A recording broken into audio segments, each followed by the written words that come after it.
guest girlfriend for this beautiful episode is my tralala. Hey, come on. Go to the trampoline now. Hi girlfriends and guy friends, and welcome to another episode of Girlfriends in the City. As you know, it's February and I am shooting that Cup of Overflow series, and this is the third episode of the season. If you haven't checked out the first two, I'm going to link them up over here. And of course, I've got a familiar face today as a guest girlfriend, my sister Boitumelo. Hi guys. So for today's episode, we are going to be talking about dating in your 30s. Are you ready? I think so. Let's go. Okay, sis. So I think the first question I wanted to ask you about dating in your 30s. Maybe if you can just give us almost like a summary of like how it's been for you to be someone that is like dating in your 30s. It's very I think it's tough, hey, actually, because you have these expectations of someone that you wish to find, to understand. So you've grown up, probably now you've got kids, so it's a whole different dynamic. It's a whole different dynamic to your 20s, right? Absolutely. When you're still like free sailing, no responsibilities, nothing. Yeah. Exactly. So now you will definitely find somebody who has a child, like it or not. Yes, yes, most likely. So it will probably be a blended family. Now you must start all over again. That's the worst. Like starting all over again, getting to know this person, what it is, and it's very like you will always compare, like it or not. You are going to compare. Yeah. But I feel when you're older and more mature, you are more aware of what you tolerate, yes, and what you will not tolerate. And what you will not tolerate, right? I think that's also very important, especially because obviously through your 20s you take a lot of like nonsense, absolutely, and then you get to a point busy where you're begging like to be loved. Now it's like no, I can't. No. Now you are very much either aware of what you want to do. Absolutely, I just cannot, tolerate. Like little things kind of like little trigger things me. Like what? And I'd be like, you know what? I cannot. Yeah. I cannot. I don't like, for me, I don't like a person who will be like very too clingy. I don't like that. Give me my space. Give me my freedom. Yeah. I was there, I was once upon a time that person, but if I have that happen to me, I cannot. I can't deal with it. Yeah. If you were looking at someone, like, what would you say the personality traits would be that you want from that person? Like, what should they have? I want somebody who's got focus. You must be focused. Ching ching, of course, definitely. I am not about to be, maintaining other people. I've got my own little responsibilities that I need to, and do your own thing as well. Have your own friends, so that we have that space to miss each other. Yeah. Don't be too much in my face. Like, oh, I miss you, I love you. Oh, please, no. Have your own life. I agree. Have your own life. No, I definitely agree. It's important to have your own lives. Absolutely. So that it doesn't feel like you're almost suffocating because now that person wants to spend every single moment with you. When in fact, it's actually so much more exciting when you have your own things and you guys can come together and discuss those other things that you guys have outside of each other, because it's important to always remember to maintain yourself throughout a relationship. I was talking to me about this in the previous episode, how you can get so lost in someone once you start dating them. You guys almost like absorb each other and you become almost like the same person. So that's why it's important to have those outside relationships to remember, no man, outside of this person I'm also actually something else. Yes, you need to have that life. Because it happens. Really. It's nice to be in love and it's nice to have fun, but you do something. Oh my gosh, I need to do me a little bit now. So it's that's really important. Yeah, I think that's what I've learned from my 20s to now, that I am straightforward. If I don't like this thing, I will tell you right now, like, I can't. Yeah. I'm not going to deal with that. Yeah. I used to be very, like, quiet, and you let it build. And you let it build up, and it's like, what? Right now, very straightforward. Don't deal with nonsense. Yeah, it's not necessary. I mean, in your 30s, you can't. Even if you're not necessarily looking for someone that's going to be like your life partner forever, even if it's just a companion that's going to be your companion for a few years. Because, I mean, life happens, Life happens, true. It can be that you still want to find someone that's going to be enjoyable for those few years that you're going to be with them. Yeah. Mama, okay, but are you going to say something? No.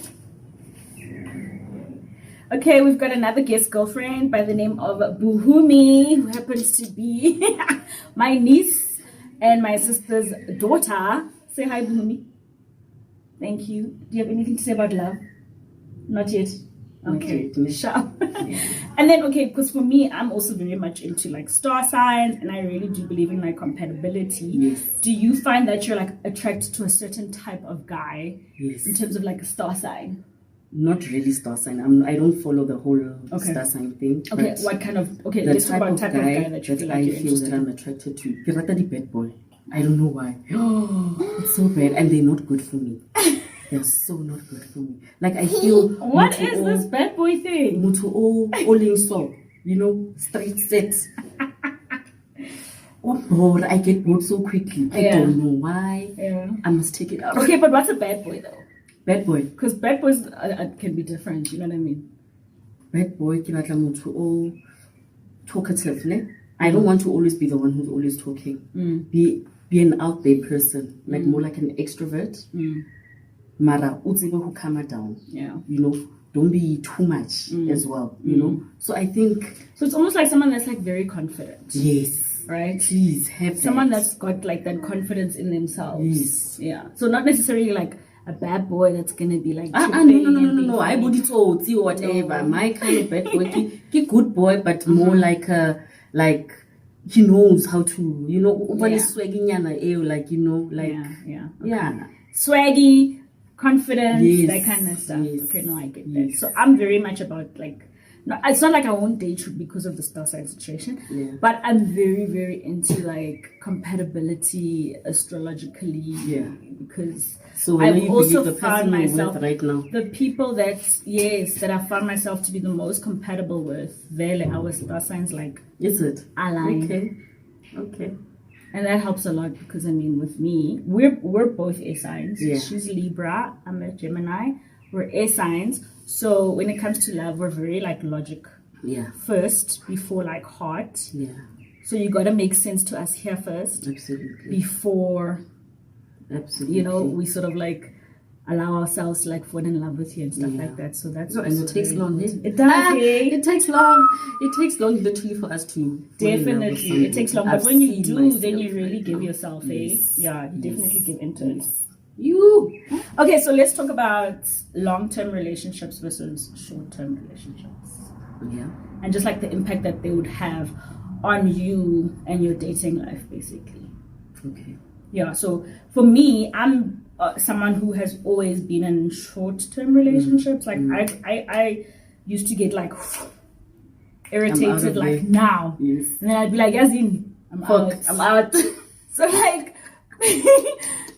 before like my longest relationship, I used to literally date people for like 4 months, 3 months, and I'd be like, this is it for me. And then on the other hand, you've always had like long term, and long term is like 3 years, 3 years long, like 4 years. So I know, Mina, when I love. That's so long. Oh girl, my first relationship, 3 years. Damn. That's long, hey. My first relationship was like 2 months, dog. Yeah. Yeah, no, not really. I'm a person who I think once I'm in love, I invest in the time. Yeah. I always tell myself like, do I see a future with this person? Yeah. That's how I want to see it. I view our relationship at that current moment. Yeah. That's why I feel worried. Definitely long term. Yeah. And then I mean, once you get out of that long term relationship, like when it doesn't work out, how do you then sort of like, what's your recovery process from that? Because thank God I dodged the bullet. Shapa Beyonce, and I'm like, you know what? Thank you, Nikki. I'm a survivor. My first heartbreak. I'm a survivor. You know what? Beehive, guys. Me, I did all that. Oh my God. I did body beehive, and then I just was like, next. My first heartbreak, I was just like, oh my God, why did I even do this to myself? I feel like I was depressed for like a week. And then I booked myself like a trip to Durban and Cape Town to go see friends and stuff like that. And then when I came back from that, I had lost weight because I wasn't eating. Really? Yeah, no, it does do that shit. It was terrible. It does do that. Now I don't even lose weight. I just gain it. If you are not the person who did the initiated the breakup, yes, definitely, then it will sharp. It will impact her a lot. It's gonna knock you out. So for me, I think because I've always been the one to initiate the breakups, maybe whatever. Okay, see, that's different. Yes, that's why I'm always like snap out of it. How to snap out of it? Snap out of it. I'm laughing, and they always come back. They always come back. Literally 3 months down the line, you can call a phone call. Mutu change the number, change her voice. Mara ke a utlwa hore ke ena, like, hey. Boys are like that. Hey, though. get a dude. Boys are like that. Yeah. No, yeah. My first breakup was awful. I felt absolute shit. Yeah. But after that, I was fine. Yeah, And then I definitely. carried on. Nothing hits you like that first breakup. Yes, You know? Yes, oh, definitely. And then No, after I'm that, sure you I just did become also better cry. and stuff. I cried for the night. And it's okay, hey guys, you can cry, man. That's it. It happens. It heals. It's part of life. It But you heals. will recover from it. You It definitely can. will. Yeah, really, you must. It Yeah. heals a lot. And then you tick the box to say, okay, this is definitely not the kind of person I want to be with, Yes. you know, and then you can sort of start Correct. molding the kind of person that you're definitely ready to be Yeah. with, you know. So yeah. I know. I Definitely think, but helps. even now, as much as I feel I know what I want, Mm. Unalin ba a bit confused and be like, okay, he's got all the right qualities, Mara. But there's Personality and something. only something in this, like you know what, Yeah. tika, but so it's a process, man. It's a process on its own. Yeah. Okay, so as you know, there's like 5 love languages, right? You know that there's 5 love languages. So you say? So there's 5 love languages, and they are words of affirmation, acts of service, receiving gifts, quality time, and physical touch, right? Mm-hmm. Some people really do like it when acts of service is like, you know, when you don't just have a guy that's sitting there and watching you like wash the dishes and do whatever. They help with the dishes. They do this, you know what I mean? Receiving gifts, or at least things like flowers or like, you know, surprise holiday getaways. Yes. Surprise getaways and things like that. Yes. And then words of affirmation is, you know, You're beautiful. yeah, like aspiring things, you know, Yes. you're doing well at work and stuff like that. you. And they, I'm you proud know, of they you. exactly that kind of stuff. Nice. Quality time is quality time, Yeah. and physical touch is physical touch. Yeah. Okay. What would you say your love languages are? I think for me, acts of service. Yeah. Definitely. Definitely. I don't want to le nna ke tswa mosebetsing o tswa mosebetsing o kgathetse wa fihla wena, and then the next thing you just lie chilling, down, yeah. expect a plate of food. I'm also just as tired. Yeah. Just do something. Whoever arrives as early, human. you understand? Do something, Luena. Meet me halfway. I'm not your maid. Yeah. You know? Exactly. So I definitely appreciate that. What else? Oh, I love being Receiving spoiled. gifts. That's me. My gosh. I love being spoiled. Take me on a getaway, dude. I will love you. I will love you. Oh, but the woman is supposed to respect, and the man is the one who loves, right? I will respect you. If you love me with Damn. gifts. Yo, Mina. No, Not I show me. feel I like that. that. I like. Yeah, I think every woman loves being spoiled. And then from there, I'm also not selfish. Yeah, I'm able to be like, well. oh my gosh, we talk like it's a so it's king of surprising and I love surprises. Think out of the box. Don't bore me. Yeah. That's important. Hey. That's definitely important. keeping the spontaneity going. Definitely. I also like quality time and physical touch. I'm a very physical touch kind of person. Yeah. Definitely. Is it? I didn't used to like Me? what is it again? PDA. Public displays of affection. Yes. But I actually don't mind them. I'm just like, You know you are there now. Now you are there. You are like marathon thing. comfortable. Yeah. Then you don't mind it when you get to that stage. Yeah. I remember Lena, I also used to be like that. But of lately, motho o tla nketsa so like give a little like I feel like I don't like that. And but he's a very affectionate person. Yeah, that's his love language. But that's the thing, you have to also then meet that person like halfway at least. Touch me, rub me, and do whatever. And understand their love language as well. It's important to do that. Yeah, no, but it's learning as well. You know what I mean? It's also learning other people. Yeah, respecting yourself, your boundaries, what you like, what you love, and then also theirs as well, and then somehow that merges together to become absolutely compromise at the end of the day. Compromise at the end of the day, honestly. I think that's the biggest thing. It is. Compromise. But don't bend over backwards and completely change yourself for someone. Just compromise. Yes. Oh yes. I know. That's definitely envy. Enough said. That's definitely enough said, guys. Sure. That's that on that. Thank you. Dating in your 30s, which also applies to dating in your 20s. If you've reached a stage where you're like, actually, you've been married. By 29, you are divorced. Exactly. Ooh. I was saying to me how I had like 3 friends that all got married in their 20s, and only, out of the 3, only the one is still married. So, who are those friends? It just no names.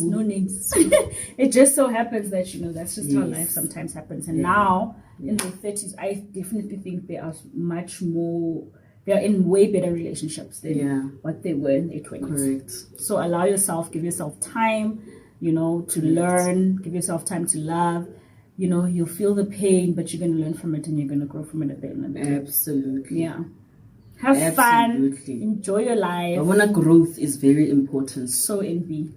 Very important. So envy. But but okay, guys, thank you so much for joining us for this episode. I hope you guys enjoyed it. Please let us know how have you, whichever age bracket you fall under, how has your dating experience been? Like, comment, subscribe, share, and until the next episode, it's toodles.